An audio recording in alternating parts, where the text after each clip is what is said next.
नमस्कार दोस्तों, मैं अजीत आप सभी का स्वागत करता हूं हमारे ऑनलाइन प्लेटफॉर्म पर।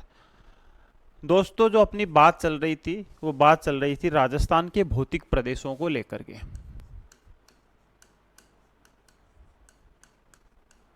राजस्थान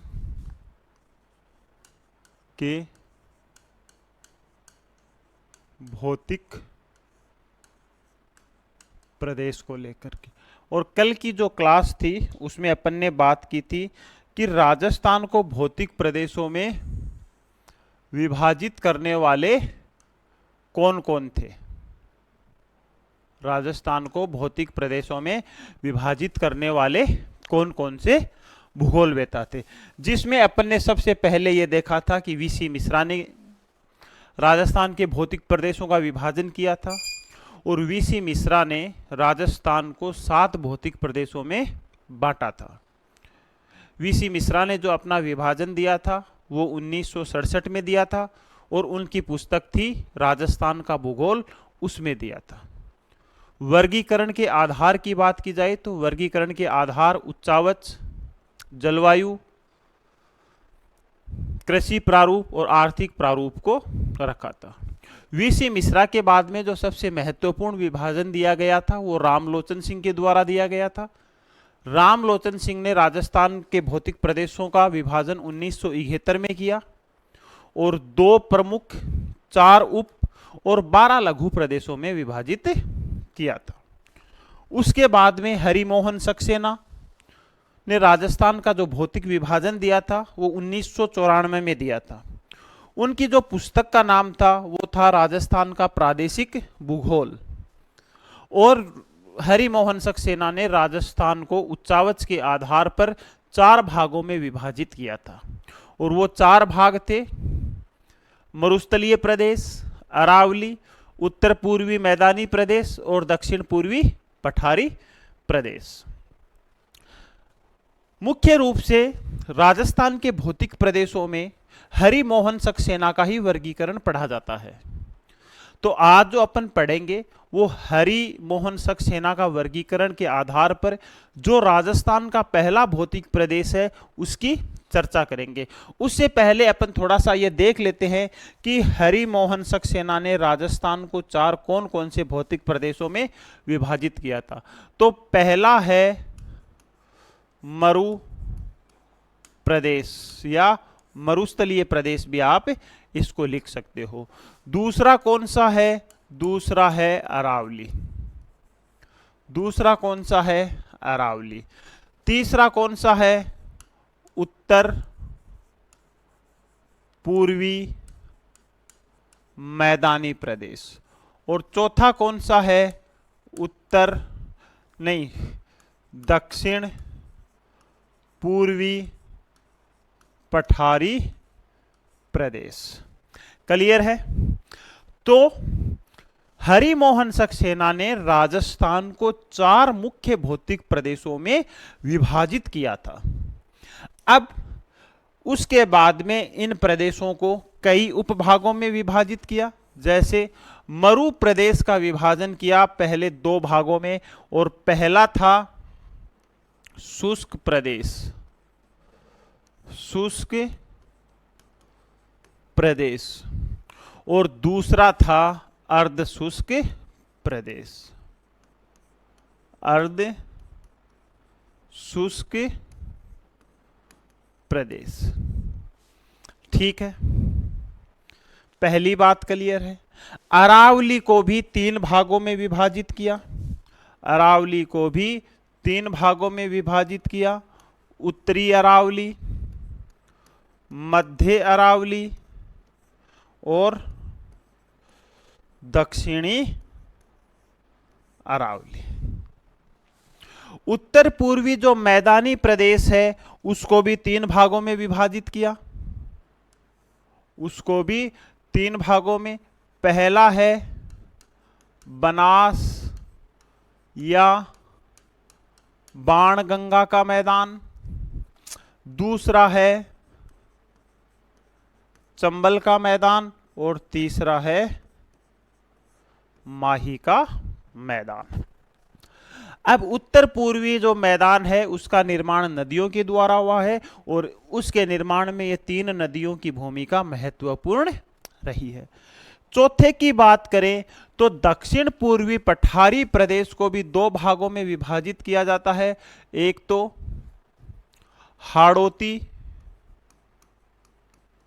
हाड़ौती पठार और दूसरा है विंध्ययन भूमि। क्लियर है? तो सबसे पहले हरिमोहन सक्सेना ने राजस्थान को 4 प्रमुख भौतिक प्रदेशों में बांटा। पहला मरु प्रदेश, दूसरा अरावली, तीसरा उत्तर पूर्वी मैदान, चौथा दक्षिण पूर्वी पठारी प्रदेश। उसके बाद में इनका कुछ सब डिवीजन किया। सब डिवीजन में मरु प्रदेश को 2 भागों में, शुष्क प्रदेश, अर्ध शुष्क प्रदेश। फिर शुष्क प्रदेश को फिर 2 भागों में विभाजित किया। पहला किया बालू का स्तूप युक्त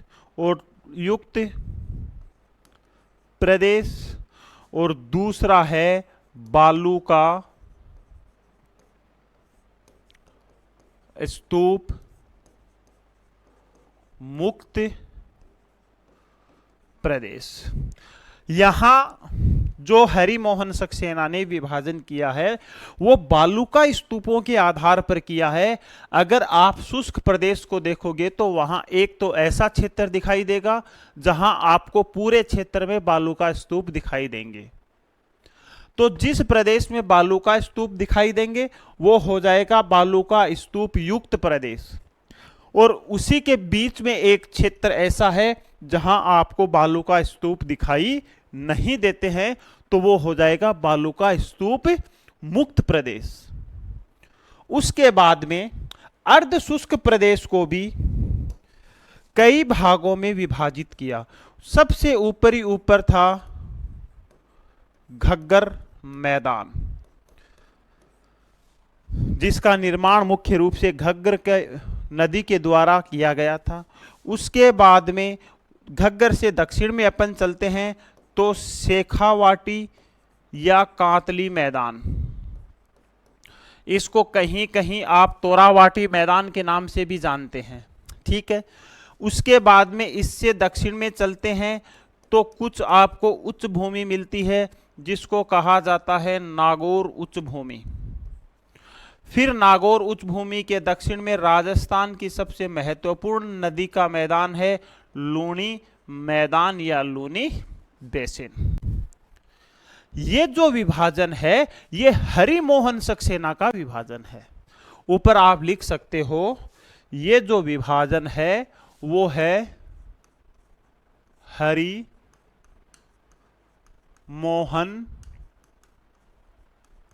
सक्सेना। और कब दिया था? 1994 में दिया था। और पुस्तक है राजस्थान का प्रादेशिक भूगोल। अब अपने को मैप में देखने की यहां जरूरत है क्या? क्योंकि कल अपन इसका मैप बना के आराम से बात कर चुके थे।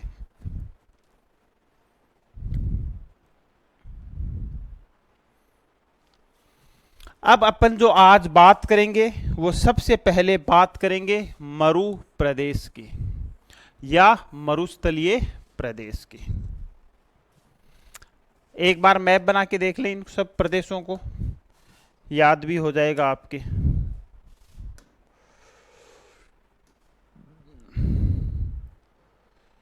देखो ये है आपका शुष्क प्रदेश और यहां से जो ये प्रदेश होगा वो होगा अर्ध शुष्क प्रदेश।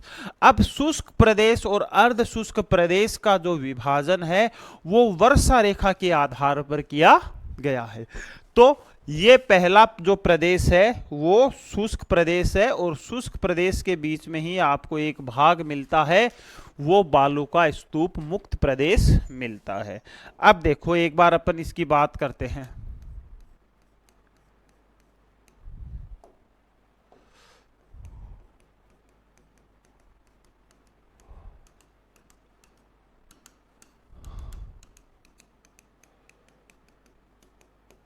ये क्या है? ये शुष्क प्रदेश है।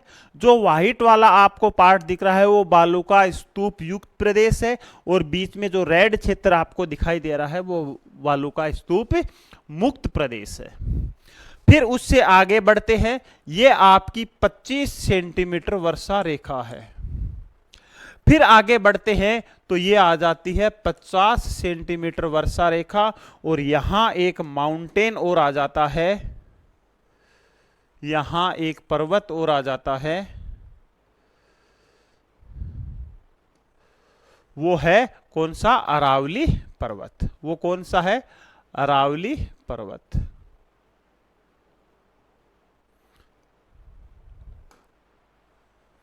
वो है अरावली पर्वत। और इस अरावली पर्वत के सारे ही एक वर्षा रेखा है, जो कौन सी है? 50 सेंटीमीटर की वर्षा रेखा है। क्लियर है? अब जो अपन बात करना चाह रहे हैं, ये अर्ध शुष्क प्रदेश को भी अपन कई भागों में विभाजित करते हैं, और ये पहला जो प्रदेश है ये है घग्गर बेसिन। ये है घग्गर बेसिन, जिसमें मुख्य रूप से गंगानगर, हनुमानगढ़ और अब नया जिला अनूपगढ़ आता है। उसके बाद में अपन बात करते हैं तो ये आ जाता है शेखावाटी। ये आ जाता है शेखावाटी प्रदेश, या कातली प्रदेश, या तोरावाटी प्रदेश। फिर नीचे अपन चलते हैं तो यहां आ जाती है नागौरी उच्च भूमि। फिर नीचे अपन चलते हैं तो फिर वापिस से आ जाता है कौन? लूणी का मैदान। तो ये राजस्थान का पहला भौतिक प्रदेश है। दूसरे भौतिक प्रदेश की बात करें तो ये है अरावली, और इसको ऊपर वाले को बोलेंगे उत्तरी अरावली। ये वाला भाग उत्तरी अरावली, ये वाला भाग मध्य अरावली, और ये वाला भाग हो जाएगा दक्षिणी अरावली। क्लियर है? उसके बाद में अपन आगे बढ़े तो ये वाला भाग कहलाएगा, ये वाला भाग कहलाएगा उत्तर पूर्वी मैदानी प्रदेश, और ये वाला भाग कहलाएगा दक्षिण पूर्वी पठारी प्रदेश। तो ये राजस्थान के हरिमोहन सक्सेना का विभाजन है। आज जो नॉर्मली अपन बात करेंगे वो इस मरु प्रदेश की बात करेंगे। तो अपने को कहां तक बात करनी है? अपने को बात करनी है यहां तक।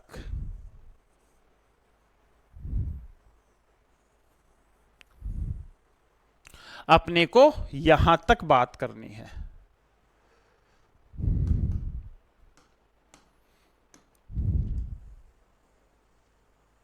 यहां तक बात करनी है। तो आज का जो अपना हेडिंग रहेगी वो रहेगी थार का मरुस्थल। थार का मरुस्थल। तो पहला पॉइंट तो अपन यही लिख सकते हैं कि जो थार का मरुस्थल है वो राजस्थान का सबसे महत्वपूर्ण भौतिक प्रदेश है।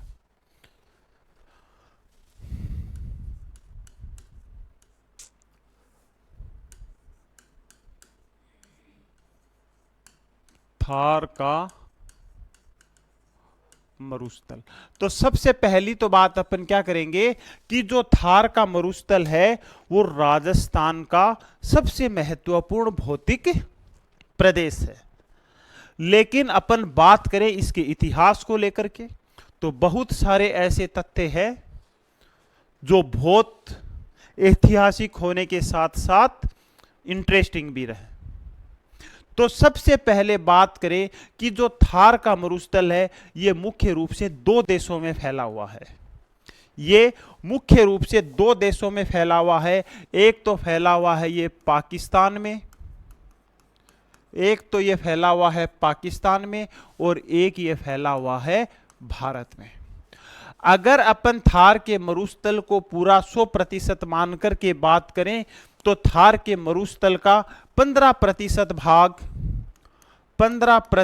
भाग पाकिस्तान में फैला हुआ है, जबकि 85% भाग कहां फैला हुआ है? भारत में फैला हुआ है। अब यहां आपको यह भी ध्यान रखना है कि पाकिस्तान का तो कॉन्सेप्ट अपन यहां बंद कर देते हैं कि पाकिस्तान में थार का मरुस्थल 15% भाग फैला हुआ है और पाकिस्तान में इसे चेलिस्तान के नाम से जाना जाता है। पाकिस्तान में इसे चेलिस्तान के नाम से जाना जाता है। अब देखो भारत की बात करें तो भारत में यह थार का मरुस्थल कई राज्यों में फैला हुआ है, जैसे राजस्थान, उसके बाद में गुजरात, पंजाब और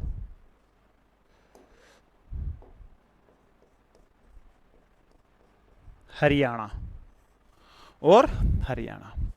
तो पहली बात क्या हुई? पहली बात हुई कि जो थार का मरुस्थल है वो दो देशों में फैला हुआ है, पाकिस्तान और भारत। अगर इसके प्रतिशत की बात करें तो पाकिस्तान में 15% है और भारत में ये 85% फैला हुआ है। पाकिस्तान में थार के मरुस्थल को चेलिस्तान के नाम से जाना जाता है। पाकिस्तान का कॉन्सेप्ट इतना ही अपने को पढ़ना है। अब अपन आते हैं भारत पे।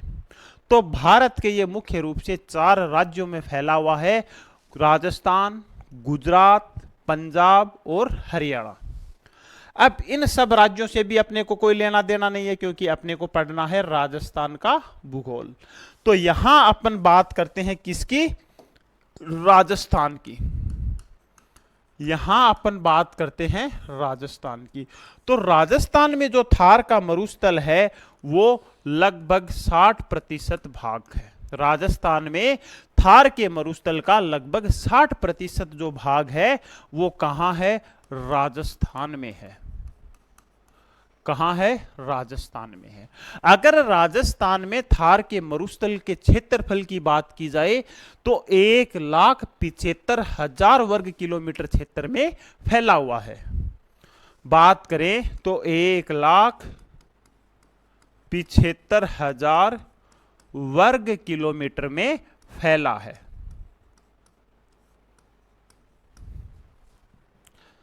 ठीक है। अगर राजस्थान में थार के मरुस्थल की लंबाई चौड़ाई की बात करें तो उत्तर से दक्षिण है 640 किलोमीटर और पूर्व से पश्चिम है 300 किलोमीटर। बेसिक फैक्ट हैं, आपको याद रखने हैं। ठीक है। अगर थार के मरुस्थल में राजस्थान के कुल जनसंख्या की बात करें तो राजस्थान की 40% जनसंख्या कहां निवास करती है? थार के मरुस्थल में निवास करती है। तो बात करें अपन यहां जनसंख्या की तो 40% जनसंख्या राजस्थान की 40% जनसंख्या थार के मरुस्थल में है। यह है थार के मरुस्थल की बेसिक कुछ बातें।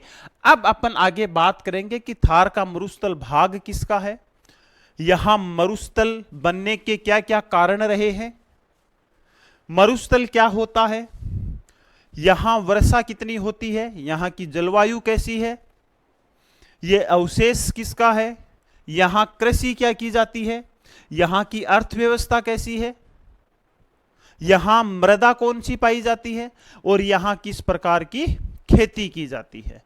तो इन सब के बारे में अपन एक एक पॉइंट के ऊपर बात करेंगे। तो यहां तक क्लियर है? क्या है, अपन बात किसका, पहली बात तो अपन हरिमोहन सक्सेना का वर्गीकरण पढ़ रहे हैं। हरिमोहन सक्सेना ने राजस्थान को 4 भौतिक प्रदेशों में विभाजित किया था और 4 भौतिक प्रदेश थे, नंबर 1, नंबर 2, 3 और 4। उन चारों में से अपन पहले भौतिक प्रदेश की बात यहां कर रहे हैं।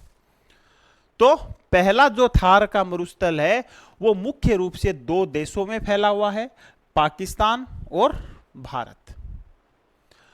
पाकिस्तान में 15% है।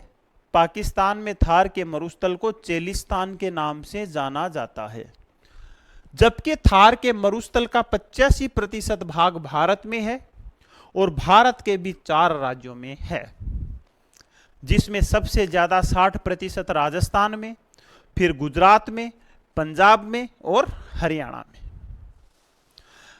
अब अपन राजस्थान ज्योग्राफी की बात कर रहे हैं, तो थार के मरुस्थल को अपन पढ़ेंगे सिर्फ और सिर्फ राजस्थान के दृष्टिकोण से। तो राजस्थान के दृष्टिकोण से देखा जाए तो थार का मरुस्थल 1,75,000 वर्ग किलोमीटर क्षेत्र में फैला हुआ है। अगर बात करें तो यह 640 किलोमीटर लंबाई है इसकी उत्तर से दक्षिण तक और 300 किलोमीटर इसकी चौड़ाई है पूर्व से पश्चिम तक। उसके बाद में बात करें तो यहां राजस्थान की 40% जनसंख्या निवास करती है। यहां तक क्लियर है बेसिक इंट्रोडक्शन। अब अपन बात के क्या करेंगे, अब अपन यहां एक तो बात करेंगे कि ये भाग किसका है। देखो, मरुस्थल, मरुस्थल पहला तो है सामान्य जानकारी, सामान्य जानकारी जो अपन ने ले ली है, जैसे भी क्षेत्रफल, जनसंख्या, लंबाई, चौड़ाई जो भी है। उसके बाद में यहां कॉन्सेप्ट बेस्ड चीजें आएंगी। भाग किसका है, अवशेष किसका है, अवशेष किसका है, या अवशेष से पहले अपन पढ़ेंगे मरुस्थल का निर्माण कैसे हुआ। यहां मरुस्थल का निर्माण कैसे हुआ, इसके साथ ही अपन देखेंगे कि जो मरुस्थल है वो क्या होता है। भैया अपने को यह भी तो पता होना चाहिए ना मरुस्थल क्या होता है। उसके बाद में अपन बात करेंगे ये अवशेष किसका है। जैसे इंट्रोडक्शन की क्लास में अपन ने पढ़ा था कि ये टेथीज सागर का अवशेष है। उसके बाद में अपन बात करेंगे यहां के जलवायु की। उसके बाद में यहां बात करेंगे वर्षा की। उसके बाद में अपन यहां बात करेंगे कृषि की, साथ ही बात करेंगे अर्थव्यवस्था की। उसके बाद में यहां बात करेंगे मृदा की, बात करेंगे वनस्पति की, वनस्पति की। तो इन पॉइंटों के ऊपर अपने को आज डिस्कस करना है और फिर लास्ट में अपन नेक्स्ट क्लास में इसका देखेंगे विभाजन। नेक्स्ट क्लास में अपन देखेंगे विभाजन। दोस्तों एक चीज के ऊपर विश्वास रखना कि राजस्थान ज्योग्राफी में इससे बाहर या इन क्लासों से बाहर आपको सिंगल एक वर्ड देखने को नहीं मिलेगा। अपन पढ़ेंगे, डिटेल से पढ़ेंगे, लेकिन ढंग से पढ़ेंगे। उसमें टाइम लग सकता है, लेकिन आपकी जो चीजें हैं वो क्लियर हो जाएंगी। और दूसरी सबसे बड़ी बात है कि आपको क्लास देखने के बाद में किसी प्रकार का कोई डाउट नहीं रहेगा। बाकी इस देखो हर चीज की एक लिमिट होती है, तो अपन को तो एग्जाम के पॉइंट ऑफ व्यू से पढ़ना है। और खास तौर से मैं बोलना चाहता हूं जो आरएस मेंस के हिसाब से जो लोग तैयारी कर रहे हैं उनके लिए ये क्लासें बहुत यूजफुल रहेंगी। आप क्लास रेगुलर देखिए, पहली क्लास से आप पूरी क्लास देखिए, जिससे आपको राजस्थान ज्योग्राफी की बहुत अच्छी समझ विकसित हो जाएगी। ठीक है, खैर अपन बात करते हैं अपने टॉपिक की। तो अब अपन सबसे पहले बात करेंगे ये भाग किसका है, एक एक पॉइंट उठाएंगे अपन। तो सबसे पहले अपन हेडिंग लगाते हैं कि ये भाग किसका है।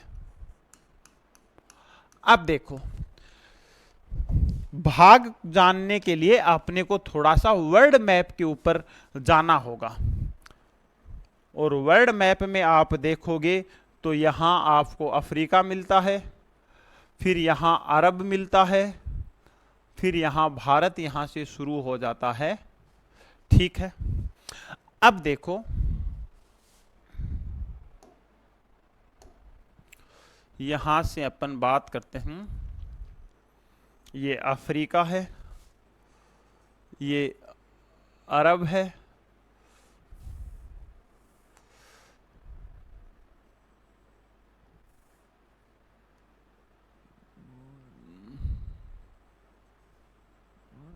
ये भारत है, ये लो। अब आपने देखा होगा ये तो क्या हो गया, ये हो गया अफ्रीका,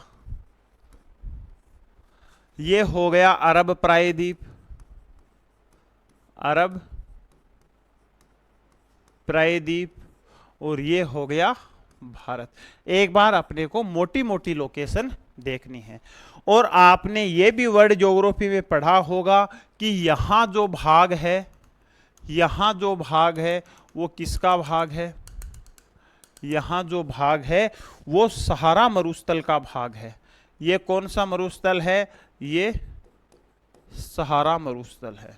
विश्व का सबसे बड़ा मरुस्थल सहारा मरुस्थल है, जो अफ्रीका के उत्तरी भाग में देखने को मिलता है। और यहां आपको क्या मिल जाता है, यहां आपको मिल जाता है मेडिटेरियन सी, भूमध्य सागर।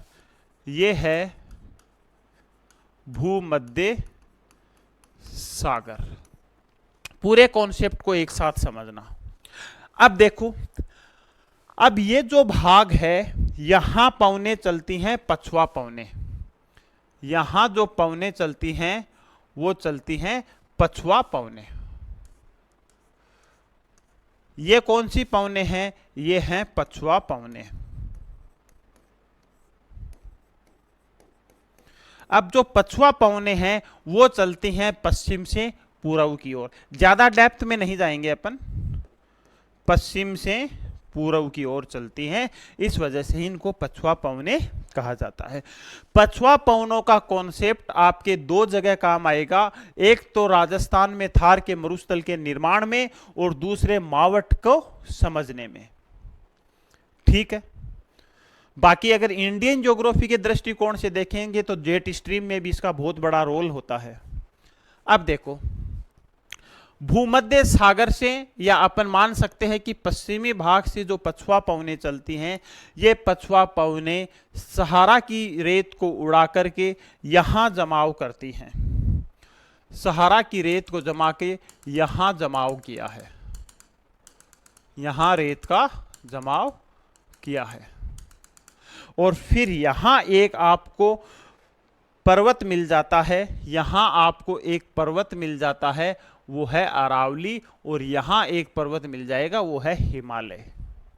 ठीक है, अब देखो ये जो पछुआ पौने हैं ये सहारा की रेत को उड़ा करके यहां तक उस रेत का जमाव करती रहती हैं, और रेत का जमाव करने के कारण ये जो सारा का सारा भाग है, ये जो सारा का सारा भाग है,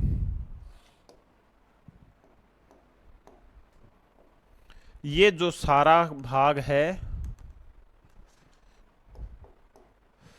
ये जो भाग है वो एक मरुस्थल के रूप में, एक पट्टी के रूप में बन गया।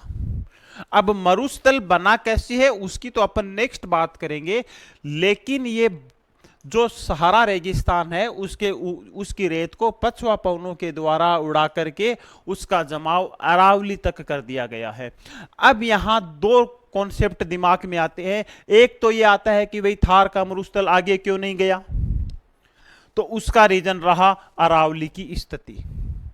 अगर यहां अरावली नहीं होती तो हो सकता है कि थार के मरुस्थल का विस्तार बंगाल की खाड़ी तक हो जाता, लेकिन यहां अरावली की जो स्थिति है वो पछवा पवनों के एकदम सामने होने की वजह से अरावली के पश्चिमी भाग में ही थार के मरुस्थल का विस्तार हुआ है। तो यहां से क्वेश्चन बने कि जो थार का मरुस्थल है वो भाग किसका है, तो वो भाग है सहारा का। भाग किसका है, सहारा का। अब इसी जो सहारा मरुस्थल है इसको अलग अलग क्षेत्रों में अलग अलग नाम से जाना जाता है। जैसे बात करें अरब की, अगर बात करें अरब की तो यहां इसको जाना जाता है कबीर के नाम से, कबीर या अरब मरुस्थल, अरब मरुस्थल। उसके बाद में अगर इसको पाकिस्तान में देखा जाए तो पाकिस्तान में इसको जाना जाता है चेलिस्तान के नाम से, और भारत में इसको जाना जाता है थार मरुस्थल के नाम से। तो ये मुख्य रूप से देखा जाए तो पूरा सहारा का भाग ही है, लेकिन अरब देशों में इसको बोल दिया जाता है अरब मरुस्थल, पाकिस्तान में इसको बोल दिया जाता है चेलिस्तान, और भारत में इसको बोल दिया जाता है थार का मरुस्थल। और उसके बाद में इसका विस्तार नहीं हुआ क्योंकि उसके बाद में अरावली की जो स्थिति है वो इसके विस्तार में बाधक बनी हुई है। तो पहला कॉन्सेप्ट क्लियर है, पहला कॉन्सेप्ट क्लियर है कि थार का मरुस्थल सहारा का भाग है, और इस पूरे कॉन्सेप्ट को बोला जाता है ग्रेट पोली आर्कटिक। तो कई बार एग्जाम में ये ऑप्शन भी दिया हुआ आ सकता है कि ये किसका भाग है। पहला पॉइंट क्लियर है। तो क्या लिखोगे, अगर आपको मुख्य परीक्षा में अगर आंसर लिखना हो तो आप ये सारा का सारा कॉन्सेप्ट लिख सकते हो, साथ ही ये डायग्राम बना सकते हो और ये समझ सकते हो कि थार के मरुस्थल का विस्तार सहारा से क्यों हुआ है या कौन सी पवनों के प्रभाव से हुआ है।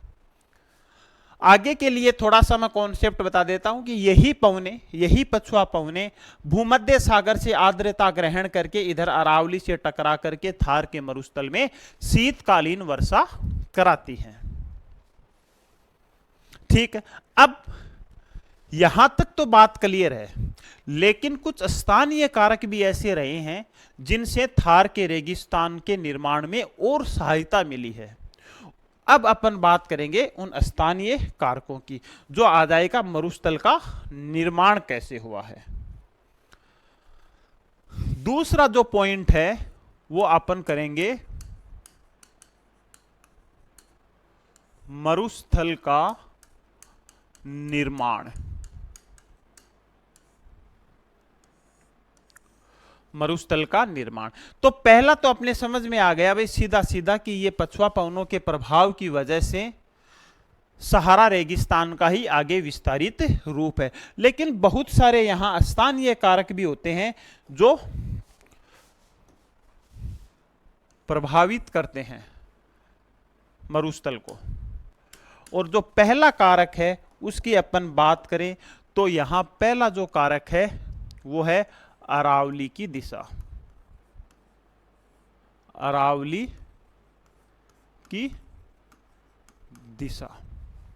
अब अरावली की दिशा कैसे प्रभावित करती है उसको अपन देखते हैं। अब अपन मैपिंग के साथ ही चलेंगे, है ना। देखो, ठीक है,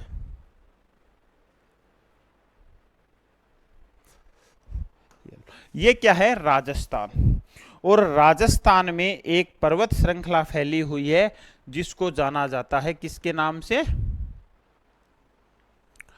अरावली के नाम से।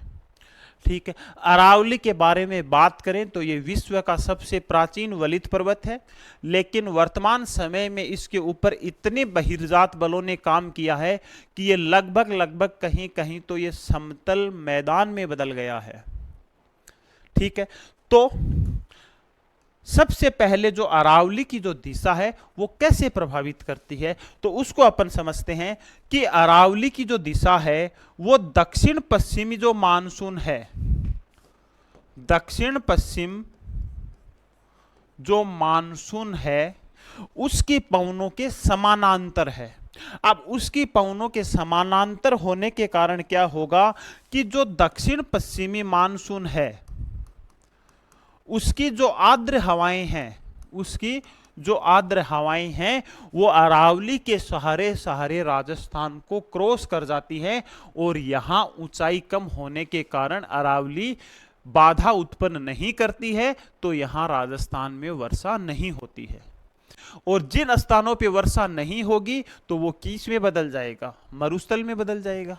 तो पहला कारण क्या है, अरावली की दिशा। तो इसमें ये लिख सकते हो कि अरावली की दिशा, अरावली की दिशा भारतीय मानसून, भारतीय मानसून जिसको बोला जाता है दक्षिण पश्चिमी मानसून की आर्द्र हवाओं के समानांतर है, आर्द्र हवाओं के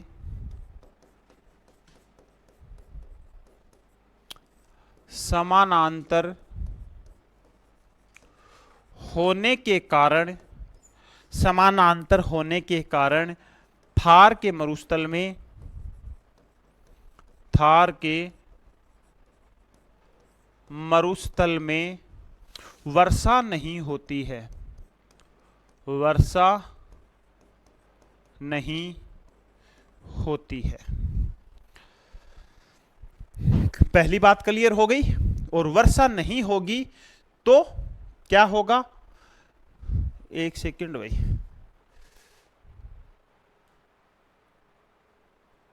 अब दिख रहा है ना,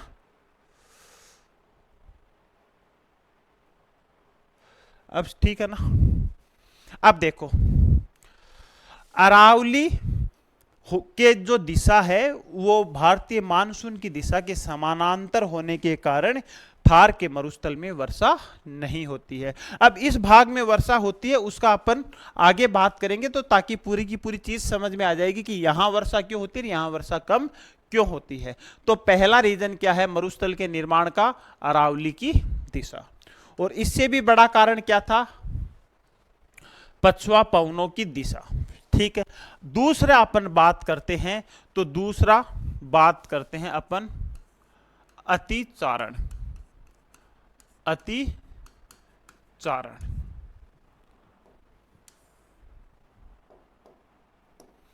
दूसरा जो पॉइंट है वो है अतिचारण। अब अगर थार के मरुस्थल में लोगों की अर्थव्यवस्था की बात की जाए तो थार के मरुस्थल में मुख्य जो व्यवसाय है या जो मुख्य अर्थव्यवस्था है वो पशुचारण के ऊपर टिकी हुई है।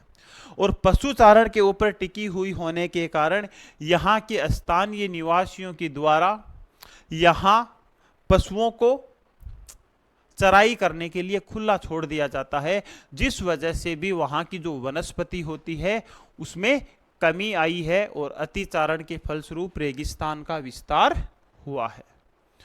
तीसरा रीजन क्या हो सकता है, तीसरा रीजन हो सकता है पेड़ों की कटाई, पेड़ों की कटाई। तो अगर इस प्रदेश की बात की जाए तो इसमें आधुनिक संसाधनों की कमी होने के कारण ईंधन के रूप में लकड़ी का उपयोग किया जाता है और लकड़ी का उपयोग किया जाने के कारण यहाँ वनों को है वो पर्याप्त मात्रा में यहाँ कटाई होने के कारण पेड़ों में कमी आई है। खैर जो भी रीजन है, इन सब रीजन की वजह से यहाँ एक रेगिस्तान का निर्माण हुआ है जिसको कहा जाता है थार का मरुस्थल। क्लियर है भाई यहां तक। अब एक बार बार वर्ड आ रहा है मरुस्थल, मरुस्थल, तो मरुस्थल किसे कहते हैं, मरुस्थल किसे कहते हैं, मरुस्थल का कॉन्सेप्ट भी अपन देख लेते हैं।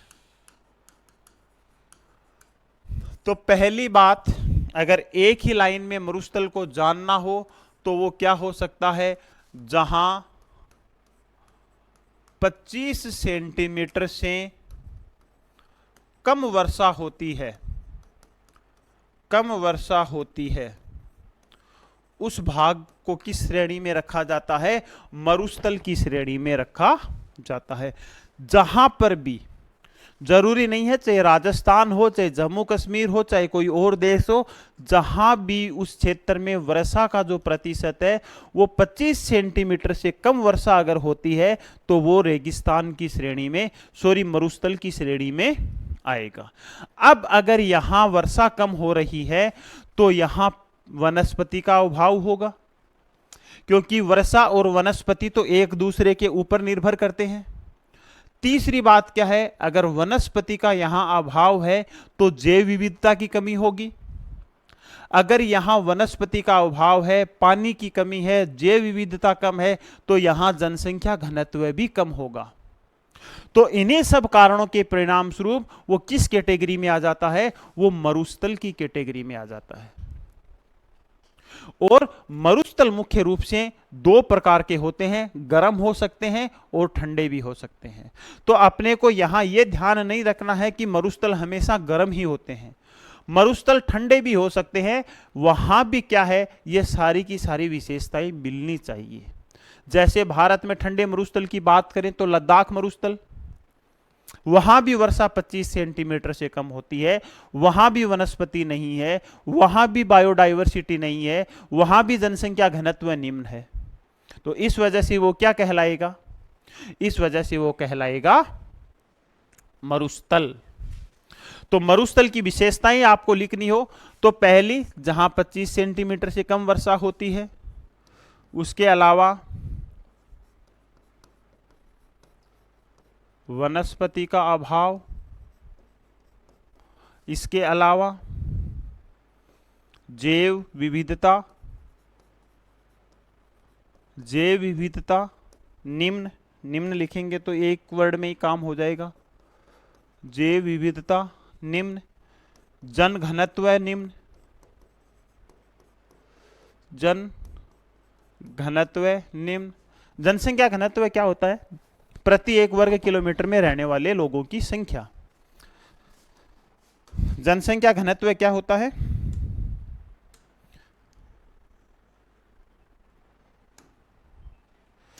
प्रति 1 वर्ग किलोमीटर में रहने वाले लोगों की संख्या। ठीक है, क्या कहलाती है, जनसंख्या घनत्व। जैसे 1 वर्ग किलोमीटर में कितने लोग रह रहे हैं, वो जनसंख्या घनत्व होता है। जैव विविधता का मतलब है जीवों में कितनी प्रकार की विविधता पाई जाती है, उसको जैव विविधता कहा जाता है। ठीक है, बाकी तो ऐसा कोई वर्ड आया नहीं है जो आपको समझ नहीं आया है। तो यहां तक क्लियर है क्या भाई, पहले 3 पॉइंट क्लियर है ना। भाग किसका है, भाग किसका है, सहारा का है। मरुस्थल निर्माण के लिए कई चीजों का योगदान रहा है, कुछ मुख्य कारण रहे हैं, कुछ स्थानीय कारण रहे हैं। मरुस्थल क्या होता है उसकी भी अपन बात कर चुके हैं। नेक्स्ट अपन बात करेंगे कि जो थार का मरुस्थल है वो अवशेष किसका है, मतलब थार के मरुस्थल का जो निर्माण हुआ है वो हुआ किससे है। नेक्स्ट अपन बात करते हैं थार का मरुस्थल जो है वो अवशेष किसका है। तो अपन ने पहली क्लास में देखा था कि प्रारंभ में जितने भी कॉन्टिनेंट हैं, प्रारंभ में जितने भी महाद्वीप है, वो महाद्वीप एक ही जगह विद्यमान थे, जिनको क्या कहा गया था, पेंजिया कहा गया था। और इनके चारों ओर एक महासागर था जिसको क्या कहा गया था, पेंथालासा कहा गया था। उसके बाद में जो पेंजिया है उसका विभाजन होता है 2 टुकड़ों में। पेंजिया का विभाजन क्या होता है, 2 टुकड़ों में होता है। उत्तरी भाग कहलाया अंगारा लैंड, या इसको लोरेशिया के नाम से भी जानते हैं, और दक्षिणी भाग कहलाया गोंडवाना लैंड। अब जैसे ही पेंजिया का विभाजन हुआ तो इनके बीच में एक नए महासागर का निर्माण हुआ जिसको बोला गया टेथिस सागर। जिसको क्या कहा गया? जिसको कहा गया टेथिस सागर। और बाकी जो बचा अवशेष किस रूप में रह गया? बाकी जो बचा अवशेष पेनथालासा के रूप में रह गया। उसके बाद में क्या होता है? टेथिस सागर को सेडिमेंट्स के द्वारा भर दिया जाता है, अवसादों के द्वारा भर दिया जाता है, और अवसादों के द्वारा भर जाने के कारण ये किस में बदल जाता है? मैदान में बदल जाता है। किस में बदल जाता है? मैदान में बदल जाता है। और इसी मैदान से निर्माण किसका हुआ है? इसी मैदान से निर्माण हुआ है थार के मरुस्थल का। अगर इस कॉन्सेप्ट को आपको डिटेल से समझना है, अगर इस कॉन्सेप्ट को आपको पूरे डिटेल से समझना है तो आप राजस्थान ज्योग्राफी वाली प्लेलिस्ट में जाकर के पहली क्लास देखना। उसमें आपको कंप्लीट जो ये क्या पेंजिया है, क्या अंगारा लैंड है, क्या गोंडवाना लैंड है, बाद में कितना और विभाजन हुआ है, वो सारी की सारी चीजें इसमें आपको मिल जाएगी। तो अपन ये बोल सकते हैं कि नहीं बोल सकते कि जो थार का मरुस्थल है वो अवशेष किसका है? तो वो अवशेष है टेथिस सागर का। टेथिस सागर का। अब टेथिस सागर क्या है वो तो कॉन्सेप्ट समझ में आ गया, लेकिन जैसे ही विद्वानों ने कहा कि थार का मरुस्थल टेथिस सागर का अवशेष है तो लोगों ने कहा भाई ऐसे क्या प्रमाण है जिससे आप बोल रहे हो कि ये टेथिस सागर का अवशेष है? तो इसके अवशेष के परिणाम स्वरूप कई प्रमाण यहां दिए गए और वो सारे के सारे परिणाम ये सिद्ध करते हैं कि ये टेथिस सागर का ही अवशेष रहा है।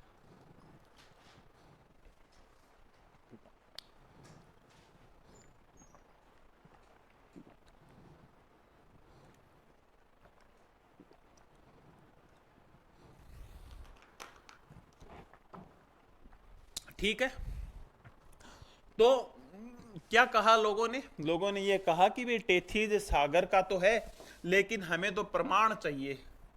तो प्रमाण दिए गए यहां पाई जाने वाली, प्रमाण क्या दिए गए? पहला प्रमाण दिया गया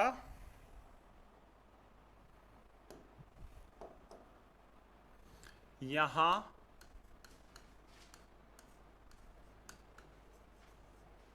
पाई जाने वाली खारे पानी की झीलें। यहां पाई जाने वाली खारे पानी की झीलें, पहला प्रमाण दे दिया गया। और यह समझाया गया कि महासागरों के जल में लवणता होती है और थार के मरुस्थल में जो भी झीलें पाई जा रही हैं वहां भी उन झीलों में क्या है? लवणता मिलती है। तो पहला प्रमाण तो ठीक है। उसके बाद में दूसरा प्रमाण दिया गया कि यहां पाई जाने वाली, यहां पाई जाने वाली अवसादी चट्टानें, यहां पाई जाने वाली अवसादी चट्टानें। अब अवसादी चट्टानों के कॉन्सेप्ट को आप जियोमॉर्फोलॉजी में अच्छे से समझ सकते हैं। यहां आपको इतना ध्यान रखना है कि अवसादी चट्टानों का निर्माण मुख्य रूप से कहां होता है? महासागरों में होता है। और थोड़ी देर पहले ही अपन ने बात की थी कि टेथिस सागर में अंगारा लैंड की नदियां और गोंडवाना लैंड की नदियों में क्या जमाव किया था? अवसादों का जमाव किया था। और अवसादों के जमाव के कारण ही किसका निर्माण होता है? अवसादी चट्टानों का निर्माण होता है। तो यहां भी अवसादी चट्टान पाई जा रही है, इसका मतलब ये किसी ना किसी महासागर का भाग रहा है। अब अगर यहां अवसादी चट्टानें पाई जा रही हैं तो यहां पाए जाने वाले जीवाश्म ईंधन, यहां पाए जाने वाले जीवाश्म ईंधन अब जीवाश्म जो ईंधन है वो मुख्य रूप से कहाँ पाए जाते हैं? वो पाए जाते हैं सेडिमेंट्री या अवसादी चट्टानों में। और जीवाश्म ईंधन होते कौन कौन से हैं? जैसे खनिज तेल हो गया। अब खनिज तेल में चाहे वो पेट्रोल हो, चाहे वो डीजल हो, चाहे वो केरोसिन हो, प्राकृतिक गैस हो गई और कोयला हो गया। इन सब का जो निर्माण होता है वो जीव जंतुओं और वनस्पति के नीचे दबने के कारण होता है। तो इनको क्या कहा जाता है? जीवाश्म ईंधन कहा जाता है। और थार के मरुस्थल में आपको पर्याप्त जीवाश्म ईंधन पाए जाते हैं। जैसे यहाँ खनिज तेल के विशाल भंडार मिले हैं, इस वजह से वहाँ रिफाइनरी लगी है। कोयला वहाँ पहले से ही मिल रहा है। तो यहाँ पाए जाने वाले जीवाश्म खनिज। अब यहाँ जैसलमेर में एक गांव है, जैसलमेर में एक गांव है और वो गांव है कुलधरा, कुलधरा गांव। और कुलधरा गांव में 4000 फीट की गहराई पे, 4000 फीट की गहराई पर मछली के अवशेष मिले हैं। मछली के अवशेष मिले हैं। ये बात भी साबित करती है कि भाई यहां कभी ना कभी महासागर रहा था। इसके अलावा जैसलमेर में ही एक गांव है, जैसलमेर में ही एक गांव है, वो है आकल गांव, आकल गांव। और आकल गांव में क्या मिला है? सागरीय वनस्पति के अवशेष मिले हैं, सागरीय वनस्पति के अवशेष मिले हैं। ये लो जी, तो इतने सारे प्रमाण दे दिए गए अवशेष को लेकर के। और इतने सारे प्रमाण देने के बाद में कहीं कोई कंफ्यूजन रह नहीं जाता है कि जो थार का मरुस्थल है वो टेथीज सागर का भाग है या नहीं। इतने प्रमाण देने के बाद तो अपन भी मान लेंगे कि भाई हाँ उसी का ही क्या है? अवशेष है। तो तीसरा जो पॉइंट है अवशेष को लेकर के, वो आपका क्या होता है? क्लियर होता है। यहां तक क्लियर है। नेक्स्ट अपन बात किसकी करेंगे? जलवायु की बात करेंगे। नेक्स्ट यहां किसकी बात करेंगे? जलवायु की बात करेंगे। तो टेथीज सागर किसका, सॉरी थार का मरुस्थल किसका अवशेष है?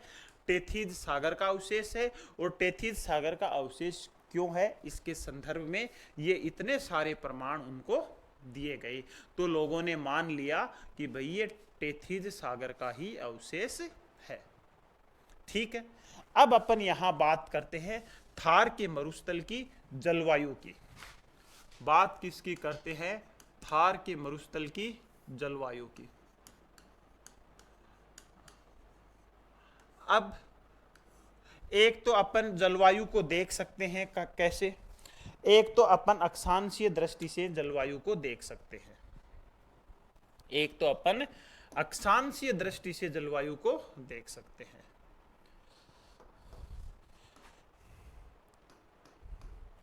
यहां क्या है? ये है 50 सेंटीमीटर की वर्षा रेखा।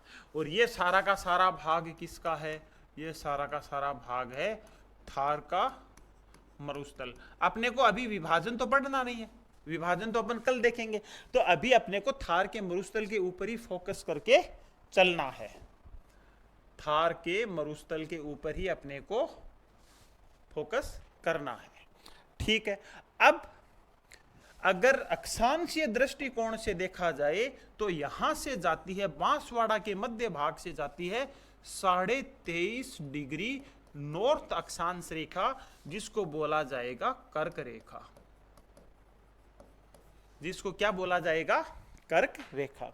और अगर इसके नीचे बात करें तो यहां होती है 0 डिग्री। तो ये वाला भाग तो किस में आएगा? ये वाला भाग तो आ जाएगा उष्ण कटिबंध में, उष्ण कटिबंध में। अब ये कटिबंध है, ये पिछली क्लास में ढंग से पढ़ाए हुए हैं, तो वहां देख लेना। तो उष्ण कटिबंध का विस्तार होता है वो 23.5 डिग्री नॉर्थ से लेकर के 23.5 डिग्री साउथ तक होता है। क्यों? क्योंकि यहां सूर्य की किरणें साल भर सीधी पड़ती है। ठीक है, अब देखो, अगर अक्षांशीय दृष्टि से देखा जाए तो थार का मरुस्थल में कौन सी जलवायु पाई जाती है? शीतोष्ण जलवायु पाई जाती है। शीतोष्ण जलवायु पाई जाती है। यहां दोनों जलवायु का आप ध्यान रखना। आजकल एग्जाम में क्वेश्चन कैसे भी पूछा जा सकता है। तो अक्षांशीय दृष्टि से थार मरुस्थल में, थार मरुस्थल में शीतोष्ण जलवायु पाई जाती है। शीतोष्ण जलवायु पाई जाती है। लेकिन ये आपको कब बतानी है? ये आपको सिर्फ अक्षांशीय दृष्टिकोण से पूछे तब भी बतानी है। अगर वैसे पूछे तो राजस्थान की जलवायु कैसी है या थार के मरुस्थल की जलवायु कैसी है? उष्ण कटिबंधीय शुष्क जलवायु है या उष्ण मरुस्थलीय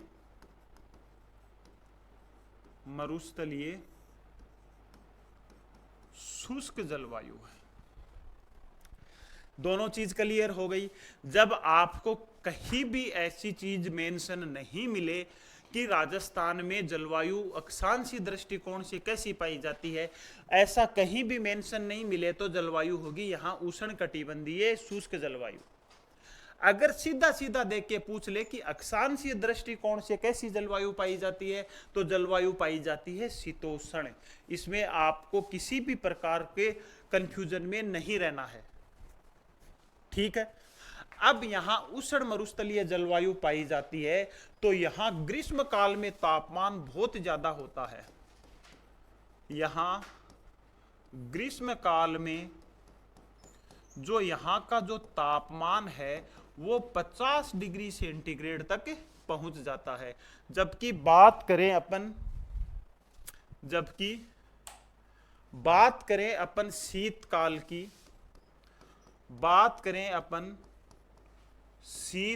की, तो शीतकाल में तापमान -3 डिग्री सेंटीग्रेड तक पहुंच जाता है। क्लियर है? दूसरी अगर बात करें, यहां के जो थार का मरुस्थल है, यहां दिन के तापमान और रात के तापमान में भी अंतर बहुत होता है। यहां नेक्स्ट पॉइंट, यहां दिन का तापमान 50 डिग्री सेंटीग्रेड तक व रात का तापमान 0 डिग्री सेंटीग्रेड तक पहुंच जाता है। तो क्या अपन ये बोल सकते हैं कि नहीं बोल सकते कि यहां उच्च दैनिक तापांतर पाया जाता है? यहां उच्च दैनिक तापांतर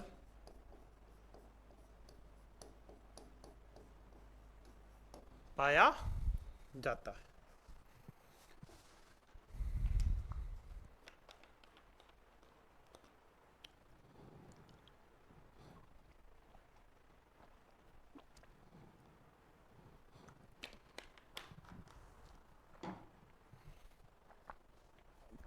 क्लियर है भाई?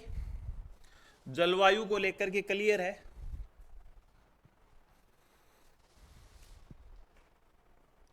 ठीक है, तो राजस्थान में अगर अक्षांशीय दृष्टिकोण से देखा जाए तो शीतोष्ण जलवायु, और अगर स्थानीय दशाओं के आधार पर या वर्तमान में जो जलवायु है वो देखी जाए तो उष्ण मरुस्थलीय शुष्क, और अगर तापमान की बात करें तो यहाँ ग्रीष्मकाल में तापमान 50 डिग्री सेंटीग्रेड तक पहुंच जाता है और शीतकाल में तापमान यहाँ कहां तक पहुंच जाता है, -3 डिग्री तक पहुंच जाता है।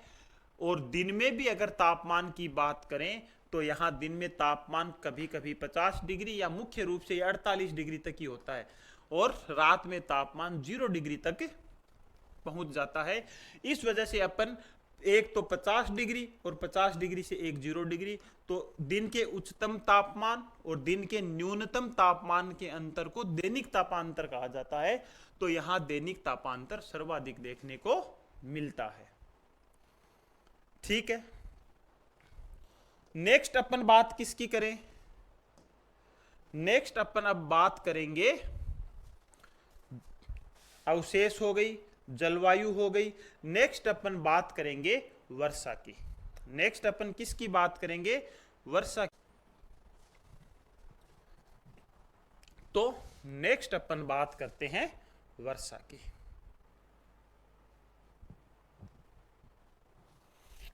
नेक्स्ट अपन बात करेंगे वर्षा की। तो राजस्थान में या थार के मरुस्थल में वर्षा की बात की जाए तो यहां वर्षा होती है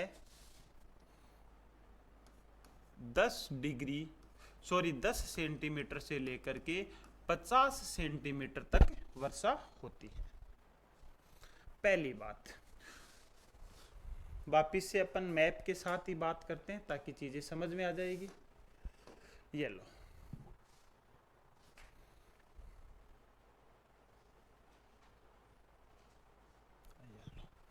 तो अगर थार के मरुस्थल में वर्षा की अगर बात करें तो यहां 10 डिग्री से 50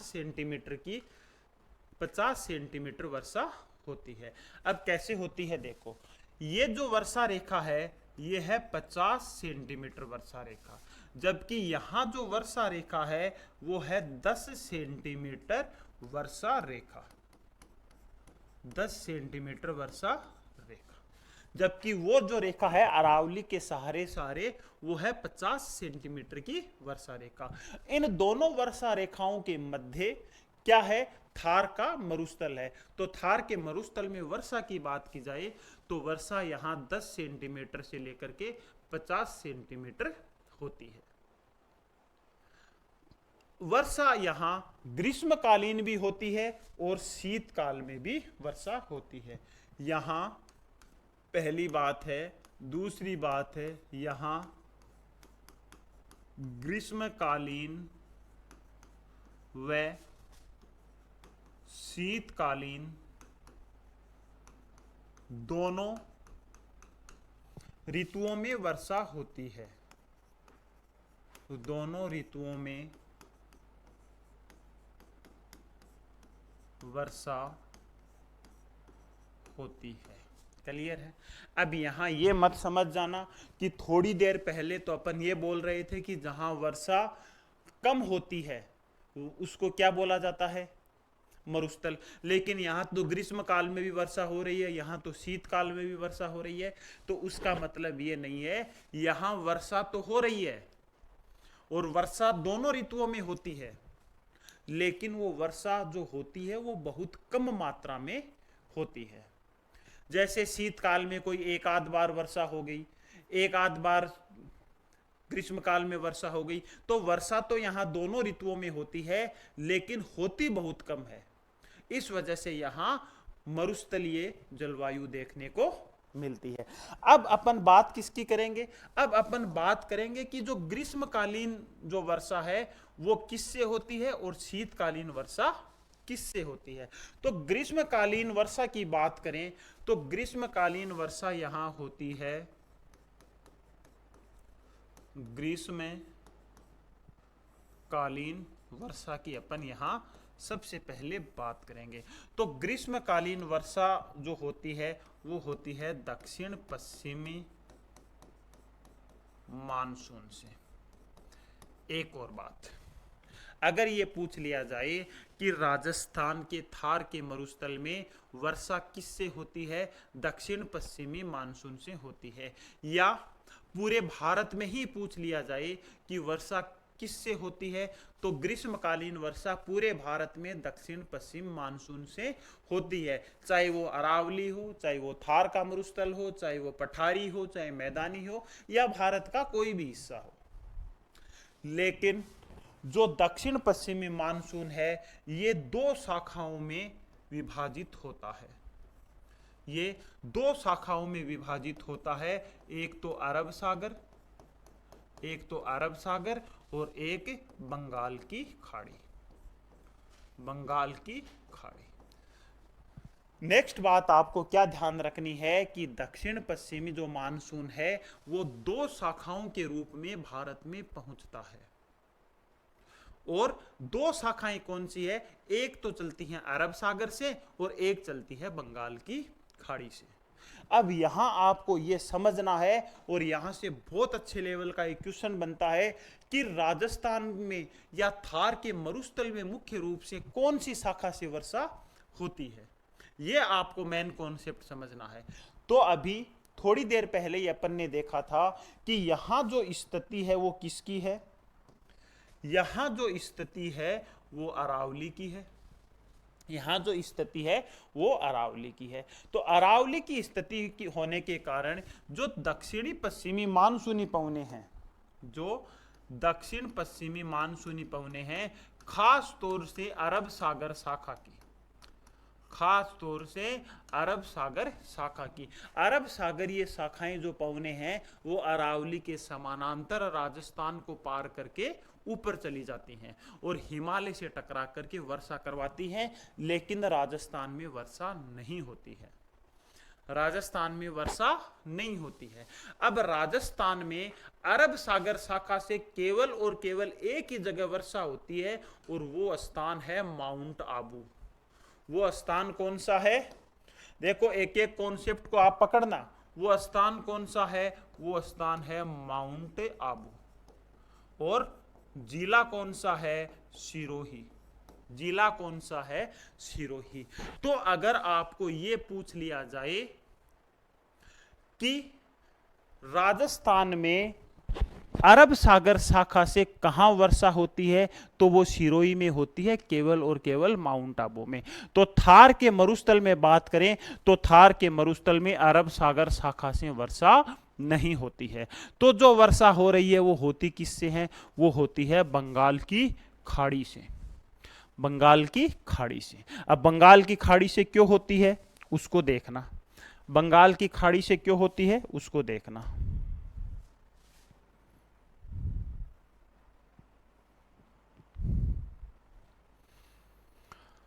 देखो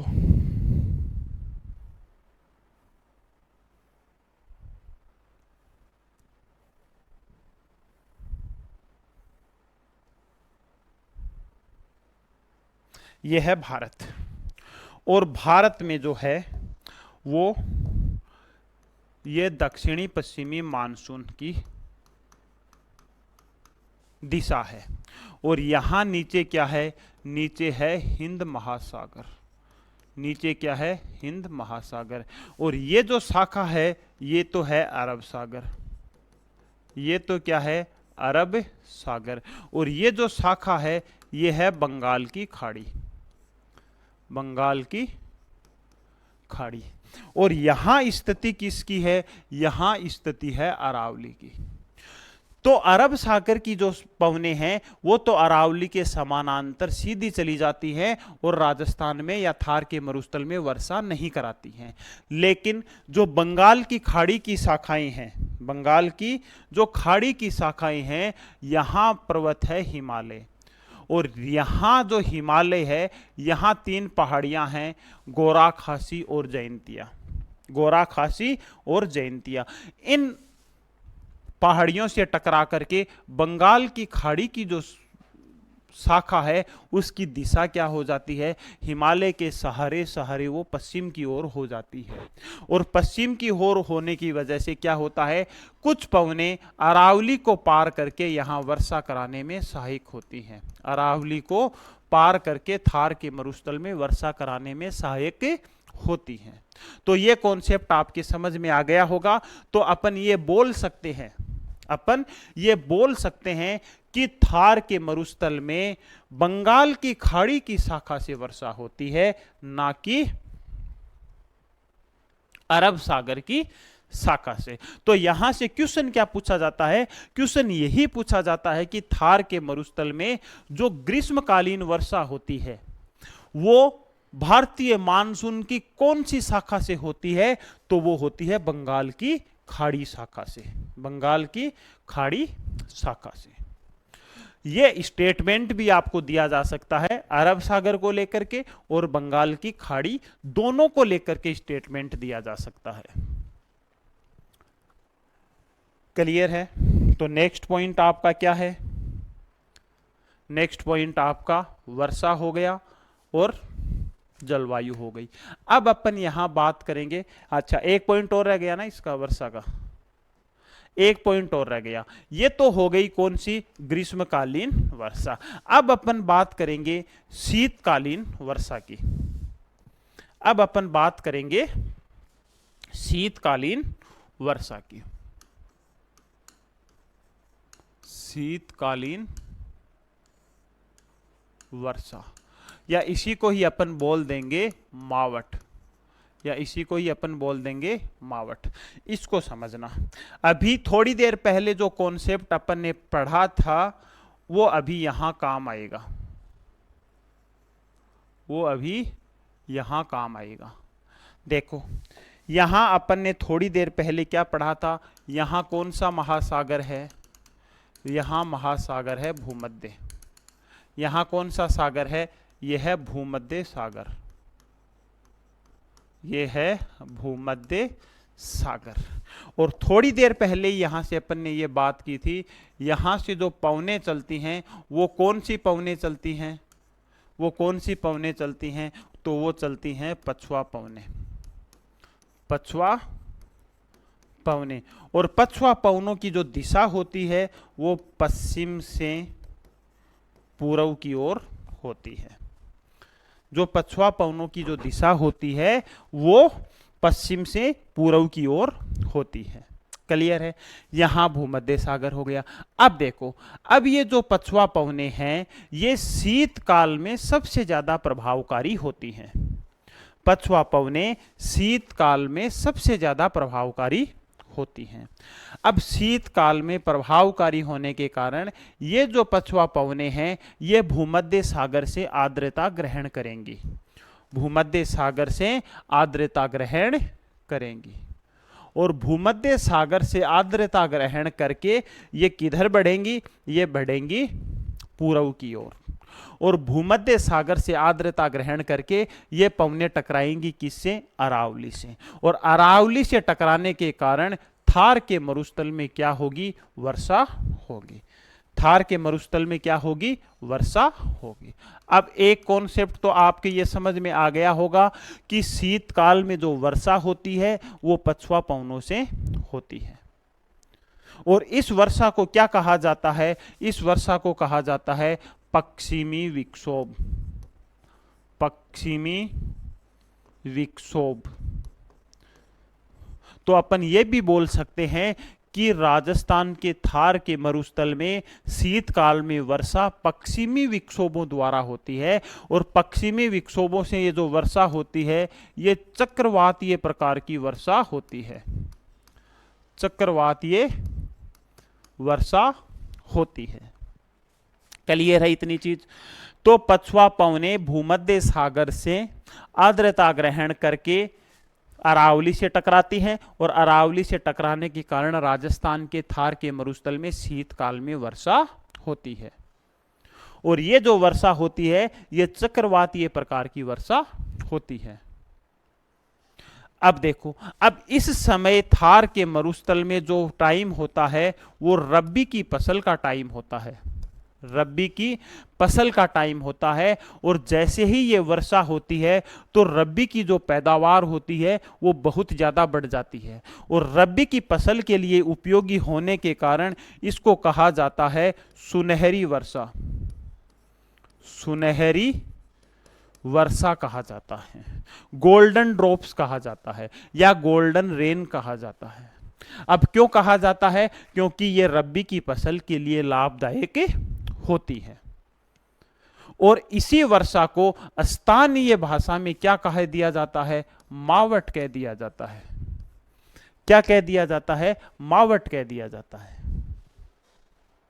तो थार के मरुस्थल में शीतकाल में होने वाली वर्षा मावट, ग्रीष्म काल में जो वर्षा होती है वो दक्षिणी पश्चिमी मानसून से होती है, और ज्यादा अगर डेप्थ की बात करें तो वो बंगाल की खाड़ी की शाखा से होती है।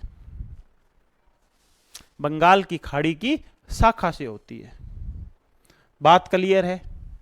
आ गया समझ में मावट का कॉन्सेप्ट, या शीतकालीन वर्षा का, या चक्रवातीय वर्षा, या पश्चिमी विक्षोभ, कुछ भी बोला जा सकता है, एक के ही नाम है। और ये होती क्यों है वो भी आप समझ गए होंगे। ठीक है, तो अगर बात करें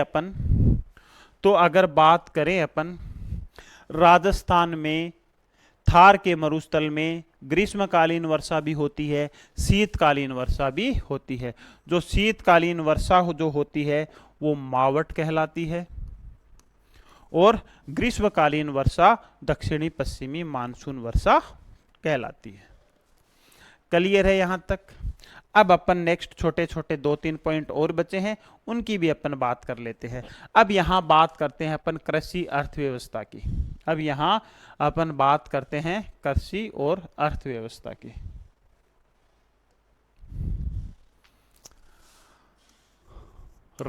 थार के मरुस्थल में कृषि और अर्थव्यवस्था।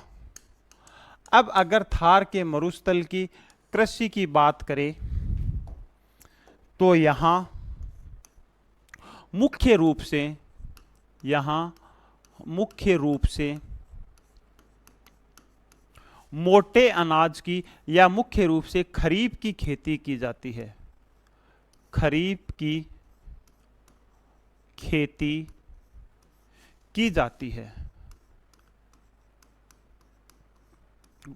पहली बात क्लियर है। अब खरीफ में भी जो है वो मुख्य रूप से मोटे अनाज की खेती की जाती है। मोटे अनाज की खेती की जाती है। मोटे अनाज में जैसे मूंग, मोठ, गंवार,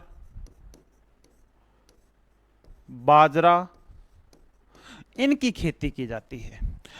अगर ये बोले कि मुख्य रूप से दलहन फसलों की खेती की जाती है, ये सारी की सारी कौन सी फसलें होती है? बाजरे को छोड़ करके ये दलहन फसलें होती हैं।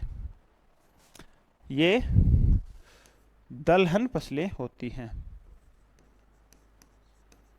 जो दालों की खेती होती है उसको दलहन कहा जाता है, और ग्रीष्म काल में जो खेती होती है उसको खरीफ की खेती कहा जाता है। जो खेती शीतकाल में होती है उसको रब्बी की फसल कहा जाता है, या रब्बी की खेती कहा जाता है। तो कृषि की अगर बात करें तो यहां मुख्य रूप से खरीफ की खेती की जाती है, और खरीफ की खेती में भी मोटे अनाज की खेती की जाती है। मोटे अनाज की खेती की जाती है, और मोटे अनाज में भी मूंग, मोठ, गंवार, बाजरा की खेती की जाती है। अब कोई ना कोई ऐसा तो कारण है भाई कि यहां यही खेती क्यों की जाती है। तो इसका मतलब यह है कि दलहन की फसलों में एक जड़ों में एक जीवाणु होता है राइजोबियम। एक जीवाणु होता है राइजोबियम। ये जितनी भी दालें होती हैं उनकी जड़ों में होती है। और राइजोबियम क्या करता है? राइजोबियम मृदा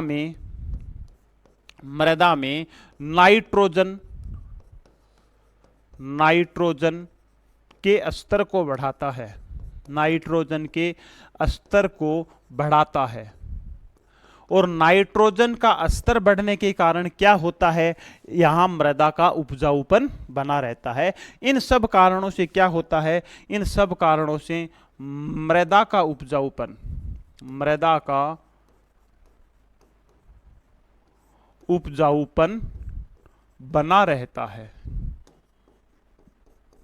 बना रहता है। ठीक है, तो थार के मरुस्थल में मुख्य रूप से खरीफ की खेती की जाती है। खरीफ में भी मोटे अनाज की खेती की जाती है। अब मोटे अनाज की खेती इस वजह से की जाती है कि इनकी जड़ों में राइजोबियम नाम का एक जीवाणु पाया जाता है जो मृदा में नाइट्रोजन के उत्पादन को बढ़ाता है। इसके अलावा यहां फसल चक्र के साथ भी खेती की जाती है। यहां खेती में फसल चक्र अपनाया जाता है, अपनाया जाता है। उससे भी क्या होता है, फसल चक्रण से भी मृदा का उपजाऊपन बना रहता है। क्लियर है? तो कृषि यहां किसकी की जाती है? खरीफ की जाती है। हालांकि कुछ भागों में यहां शीतकाल में रब्बी की भी खेती की जाती है, लेकिन मुख्य रूप से अपन बात कर रहे हैं तो मुख्य रूप से यहां खरीफ की खेती की जाती है। अगर बात करें अपन अर्थव्यवस्था की, अगर बात करें अपन यहां अर्थव्यवस्था की, तो जो थार के मरुस्थल की जो अर्थव्यवस्था है वो कृषि व पशुपालन के ऊपर टिकी हुई है। कृषि व पशुपालन के ऊपर टिकी हुई है। और वर्तमान समय की अगर बात करें तो यहाँ जीवाश्म ईंधन मिलने के कारण कई बड़ी रिफाइनरियां लग रही हैं। इस वजह से वर्तमान समय के दृष्टिकोण से देखा जाए तो थार के मरुस्थल में या थार की मरुस्थल की अर्थव्यवस्था में आगामी कुछ वर्षों में आपको आमूलचूल परिवर्तन देखने को मिलेगा और यहाँ का जो युवा है वो भी एक मुख्य धारा में उसको रोजगार मिलने का अवसर मिलेगा। लेकिन अभी तक अपन बात करें तो थार के मरुस्थल की जो अर्थव्यवस्था है वो कृषि और पशुपालन के ऊपर ही टिकी रही है। ठीक है, उसके बाद में नेक्स्ट पॉइंट क्या था? मृदा की बात कर लेते हैं। नेक्स्ट पॉइंट क्या था? मृदा की बात कर लेते हैं। तो मृदा यहां कैसी पाई जाती है? बलुई मृदा पाई जाती है। और बलुई मृदा की एक सबसे बड़ी विशेषता होती है कि इसमें जल ग्रहण क्षमता कम होती है। जल ग्रहण क्षमता कम होती है। अब इसको आप ये मत समझ जाना कि भाई बलुई मिट्टी में तो पानी डालते ही सूख जाता है, मतलब उसकी तो जल ग्रहण क्षमता ज्यादा है। वो जल ग्रहण क्षमता नहीं होती है, वो पानी नीचे रिस करके चला जाता है। तो यहां जल ग्रहण क्षमता कम होती है, जबकि काली मृदा में जल ग्रहण क्षमता सर्वाधिक होती है। जल ग्रहण मतलब जल को ग्रहण करके रखने की क्षमता। जैसे आप काली मिट्टी में पानी डाल दोगे तो वो 8-10 दिन तक नहीं सूखेगी, जबकि बलुई मिट्टी में पानी डालोगे तो 10 मिनट के बाद में वो सूख जाएगी। तो यहां जल ग्रहण क्षमता कम होती है। इसके अलावा यहां की मृदा में नाइट्रोजन और ह्यूमस का अभाव होता है।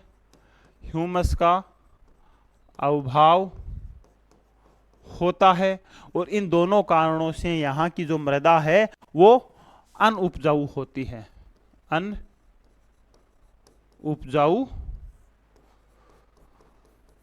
होती है।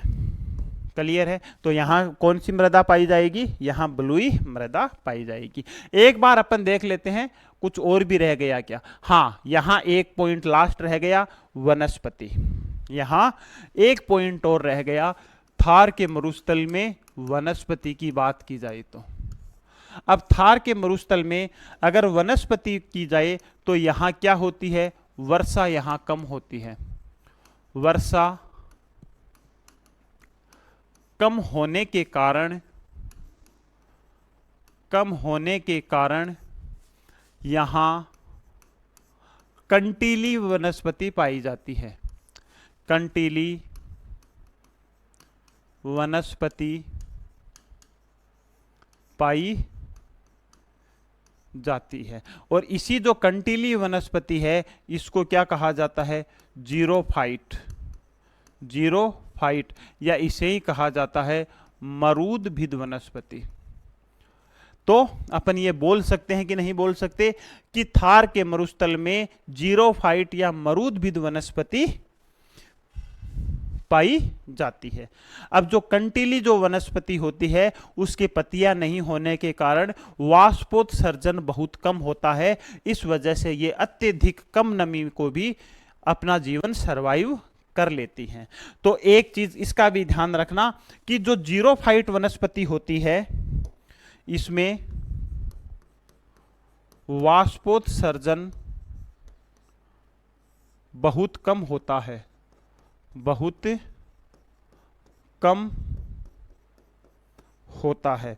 और वाष्पोत्सर्जन बहुत कम होने के कारण ही ये ऐसी गर्म परिस्थितियों में या ऐसी शुष्क परिस्थितियों में अपने आप को जीवित रख सकती हैं। वनस्पति के अलावा यहां खेजड़ी, खेजड़ी और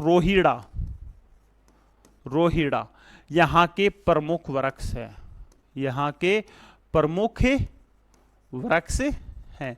और इन वृक्षों की जो जड़ें होती हैं वो बहुत ज्यादा गहरी होती हैं, इस वजह से ये नीचे से नमी प्राप्त करते रहते हैं। रोहिड़ा को तो थार का क्या कहा जाता है, सागवान भी कहा जाता है। रोहिड़ा को तो थार का सागवान भी कहा जाता है, क्योंकि इसकी जो लकड़ी होती है वो बहुत ज्यादा कीमती होती है। और सागवान की जो लकड़ी होती है उसकी लकड़ी भी बहुत ज्यादा कीमती होती है। इस वजह से रोहिड़े को क्या कहा जाता है, थार का सागवान कहा जाता है। जबकि खेजड़ी को थार के मरुस्थल में सबसे पवित्र पेड़ माना जाता है। ठीक है, ये विशेषताएं थी थार के मरुस्थल की। ये सारी की सारी विशेषताएं किसकी थी, थार के मरुस्थल की विशेषताएं थी। कल जो अपन क्लास में देखेंगे वो देखेंगे थार के मरुस्थल का विभाजन। और थार के जो मरुस्थल का विभाजन है वो दो भागों में किया गया है, एक तो शुष्क और एक अर्ध शुष्क। तो आज अपन इतनी ही बात करेंगे। और मैं फिर बोल रहा हूं, जो भी स्टूडेंट मुख्य रूप से आरएस की तैयारी कर रहे हैं, यकीन मानिए सिंगल एक क्वेश्चन भी यहां से बाहर नहीं जाएगा। तो क्लास को ज़्यादा से ज़्यादा शेयर करें, क्लासों को देखें, ताकि आपको एग्जाम में काफ़ी यूजफुल रहेंगी ये क्लासें। तो आज के लिए इतनी ही बात करेंगे, कल एक नए या इसी टॉपिक के साथ अपन मिलेंगे। आज के लिए धन्यवाद।